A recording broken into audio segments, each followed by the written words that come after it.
driving out on the Big Stone Lake along the border of Minnesota and South Dakota, headwaters, part of the headwaters of the Minnesota River, and what a beautiful view there. We got partial cloud cover this morning. It's going to be pretty cloudy today. And there's the moon trying to set and shining through the clouds there. Get a couple miles out on the lake here and get set up. Our target today is going to be jumbo perch, maybe a walleye or two, possibly a few bluegills. They'll be pretty big if we get some bluegills, and maybe get some white bass. All right, we're fishing. Got set up here. My dad just got a perch, a keeper. Believe me, it does have a head under his hand there somewhere. Okay, and there's my son Parker going, and I got them down, and he's got a couple bites, and now I'm gonna get going.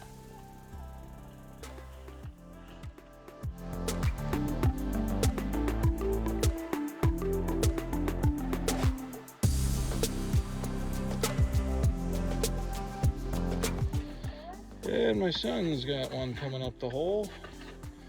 My dad's was a keeper. My son's is a little small, but starting to see fish, so gotta weed through a few small ones to get the big ones too. Good job, guys. We'll get back at it here.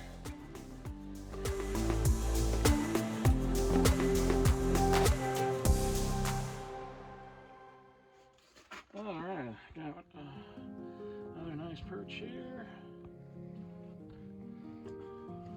My dad and son are seeing most of them. That's the first fish I saw.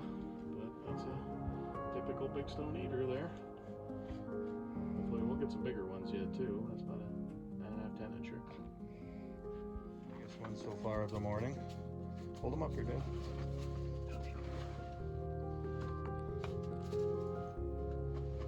Okay.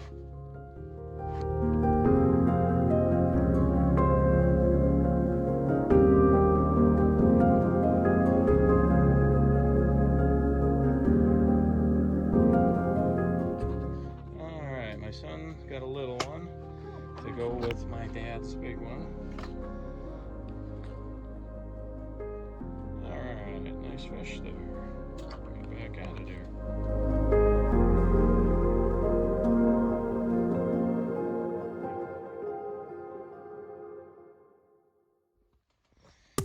Got a school going through here. We got a nice double.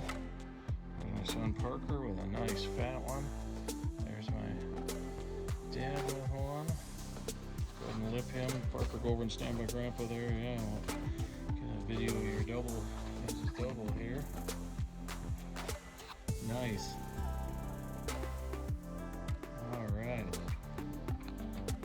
We'll be back when we got some more, but that's two nice ones. Alright, I'm getting in the act here.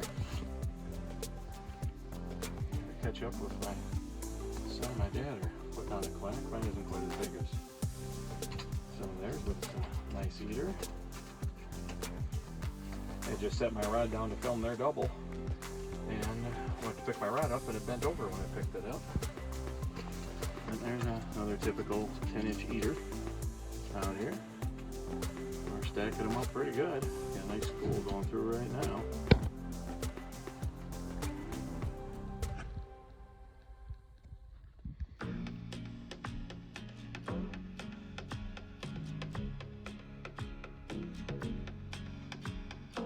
Hold them up here, Nate. Let's take a look at them. Yeah, that's a keeper. That's not bad. 9.5 incher.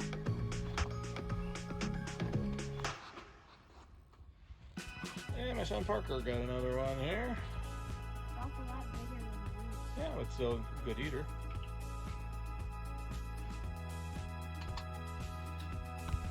But kind of basically we have schools come through. It'll be real windy today, so we're sitting inside. It's gonna be warm, but some 20-mile-an-hour plus winds.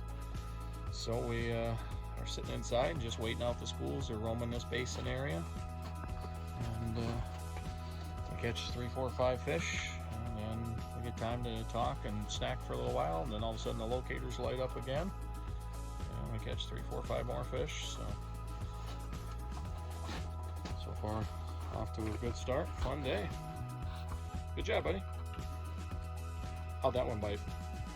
You smacked it pretty good? It came up fast from the bottom, and then when I sprang it back, it just went like this. Okay, so a good aggressive one there.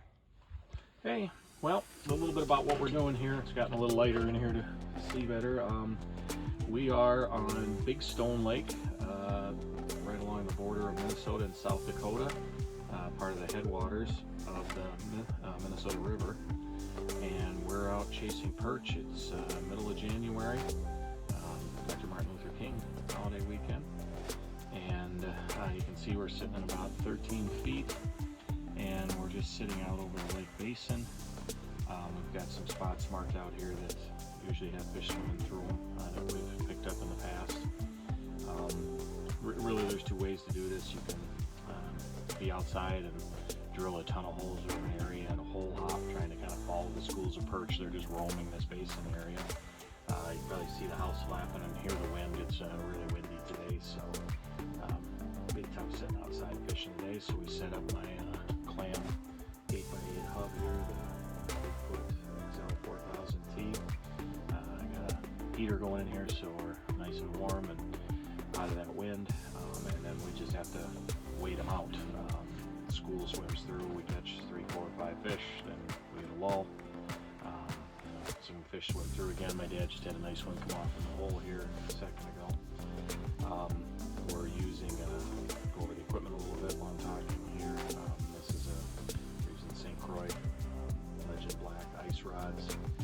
This is a 26-incher ultralight spring bobber at the end. These perch, a lot of them have been real light biters. You have to just watch that spring bobber, it just moves a touch. And I've got the Fish 13 Descent inline ice reel on here. I love these inline ice reels. With that inline ice reel, I can put this fluorocarbon straight on. This is 2-pound test fluorocarbon liquid vanish. And then I've got down here, this is we're using some tungsten tubbies from VMC. This is a Northland gill getter. But heavy tungsten jigs, we're using about 1/16 ounce jigs to 1/32 ounce jigs. We're only in 13 feet of water, we don't have to get them down that fast, but the heavy jig is good for pounding the bottom. You perch are scrounging on the bottom looking for grubs, bloodworms, etc. So we can sit and bang bottom, stir up some bottom, and then lift that up. But using a horizontal approach, a couple of red spikes on, a single wax worm has been working as well. And this bike goes on out here all winter as soon as you can get out. We've got 17 inches ice here, so we could drive out now, but or as soon as you get out here with a four-wheeler or snowmobile, you can catch these fish. January is probably the peak month, but you can get them going in December. And then February is pretty good, and then they start slowing a little bit. Things do in March. You can see we're using Humminbird Helix 7 locators, and my dad's got a nice 55 going there. My dad's got one on there. Then we got a dead stick going here with a minnow. Just got a crappie minnow down there on a small jig. Some days they're aggressive enough to take that crappie minnow, some days not, but it's always good to have that minnow swimming around down there, vibrating and attracting fish to the area. And you can we'll pick up walleyes here and there. You'll catch some nice, the sunfish on this lake. In the winter we don't usually get a ton of them, but they're all 9 to 11 inches. They're just beautiful bluegills out here. An occasional crappie, white bass swim through. This past week here, 2 nights in a row, there was a 32-inch walleye that came up in a sleeper house out here, and a 30-inch the next night. So we get some walleyes too. So we're just waiting out a little lull here right now. Camera going again when another school swims through and we start catching some more. Take a look, we got about a dozen of them in the bucket right now, and then we're filling back quite a few small ones. All right, just got a nice one here. Came right up off the bottom. This one bumped it pretty good actually. No dauber. That's a 11. Oh, it's flicking ice on you, huh? 11 and a half inch perch there. Nice tummy on them. Good Good eater. We'll add him to the bucket. And there's my son with another keeper.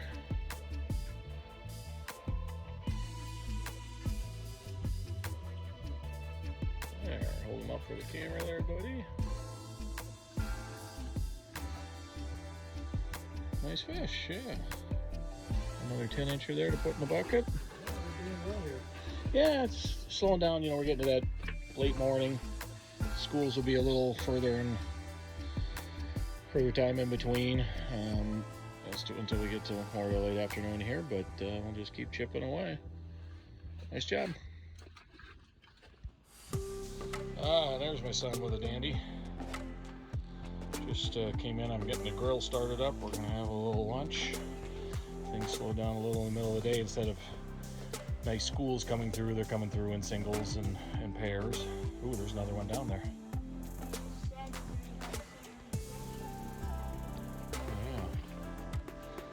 That's a good one there. That's another 11-incher there. Good job, buddy. Keep putting them in the bucket. Yeah, we're gonna have a couple of nice fish fries.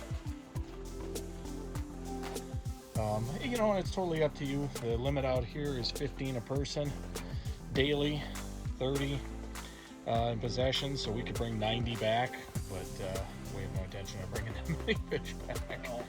We're gonna bring back a couple of meals, maybe 20 of them all together, 22, for a couple of nice meals. All right, we'll get back to it and we'll have some lunch for our own here soon. Good job, buddy. And oh, my dad's got a good one. There we go. I just had one come up and look and go back down. And my dad just had a nice one come in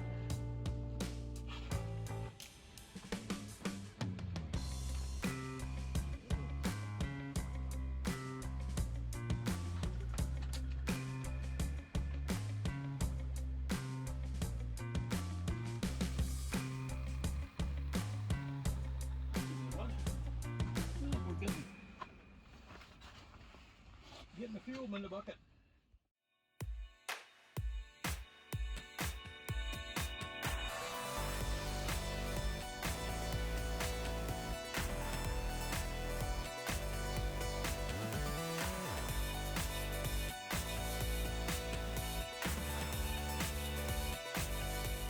Okay, tangled on my transducer.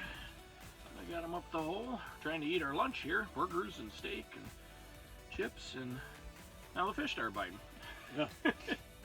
Had my line just sitting there, and all of a sudden my bait turned red. He doesn't want to let go. That's a 10-incher there. Another one for the bucket. Ooh, it's gonna be some good eating. I gotta tell you, you know, I'm not as big as a walleye or fight like a walleye, but you can get numbers of them, and that is some of the best eating you will get right there. Fillet that baby out and fry them up, and whew, good fish. All right, my son Parker just popped one up the hole here. Oh yeah, nice, what, about 9-incher, 9.5-incher, nice eater. You can get bigger ones too, but we're getting lots of these.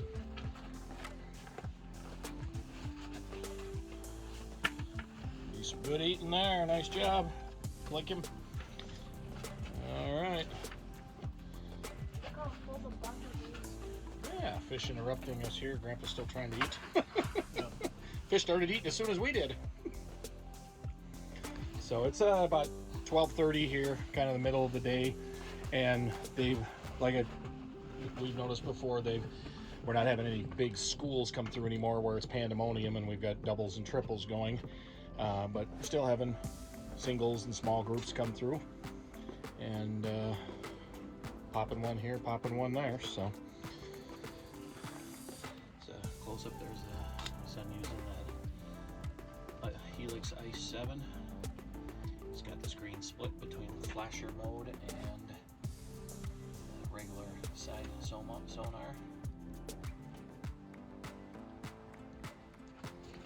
A couple of those going, and my dad's got the Helix Ice 7 going there.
got a beauty there.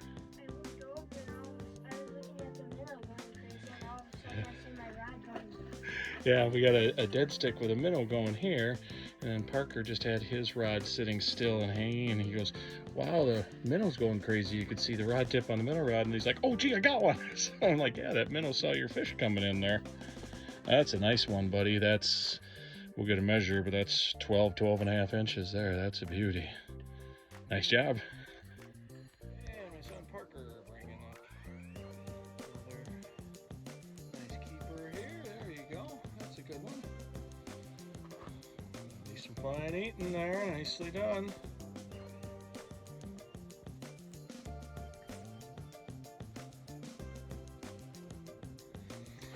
These perch out here in Big Stone, the majority of the time we fished out here, it's not a aggressive jigging with a jigging spoon or a rip and wrap or a slap wrap. It's more like you'd fish sunfish or finicky crappies. Show his bait there. Twirling around there, but he's using a tungsten tubby. Pink and white with a couple of red spikes or Euro larvae on there. I'm using a Northline gill getter with and kind of a purple and chartreuse with a couple of spikes on there. So, and then we've got a minnow on a small vertical jig down here. So it's a real subtle bite. But boy, are we picking away at them. Hey, well, we've had a great day here. It's getting late. Shut the heater down here so it cools down. Boy, it's getting cool in here quick with the heater off. But we're gonna get stuff wrapped up here. Hope you enjoyed the show. Picked up some tips a little bit about where to look for jumbo perch if you have a lake with them present near you, or you want to make a little trip. We had about a 2-hour trip to get here, but it was definitely worth it. Hope you learned a little bit about the techniques, the tackle and bait, and had a fun time watching a bunch of jumbo perch come up the hole. I know 3 generations of smudkins. We had a blast bringing you this. Hope to see you at our next show. Thanks for watching, and until next time, good luck, and I'll see you out there somewhere.